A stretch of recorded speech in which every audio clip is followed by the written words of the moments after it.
Hello बच्चों, let us see this question. What is meant by the term challenges to democracy? Give two examples of the various challenges of democracy.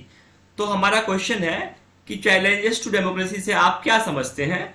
हमें दो examples देने हैं challenges of democracy के. Now let us see the key concept. So the key concept is question itself, which is challenges to democracy. Now let us explain the term challenges to democracy. Challenges to democracy है क्या? Challenges to democracy means various problems that comes while ensuring a democratic setup in a country. जब किसी country में हम democratic setup को ensure करते हैं तो उसमें बहुत सारे चैलेंजेस आते हैं, तो उसी चैलेंज को बोलते हैं challenges to democracy. Now let us give the two examples of various challenges of democracy. तो पहला एग्जाम्पल है challenge of expansion of democracy. पहला एग्जाम्पल है challenge of expansion of democracy and second example is challenge of deepening of democracy. Now expansion of democracy क्या होता है?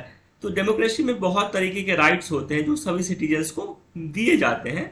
उन rights को सभी सिटीजन्स तक कैसे पहुंचाया जाए, तो वो जो पार्ट होता है उसको बोलते हैं चैलेंज ऑफ एक्सपेंशन.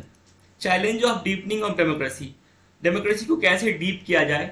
डेमोक्रेसी में क्या होता है, स्टार्टिंग में कुछ ही लोगों का पार्टिसिपेशन होता है, लेकिन धीरे धीरे उसको हम बढ़ा करके डॉन ट्रॉडन कम्युनिटीज तक पहुंचाते हैं. जितने भी लोग रह रहे हैं सभी को अकोमोडेट करते हैं. तो ये जो प्रोसेस है उसको बोलते हैं deepening of democracy. I hope you understood it well. Thank you. All the best.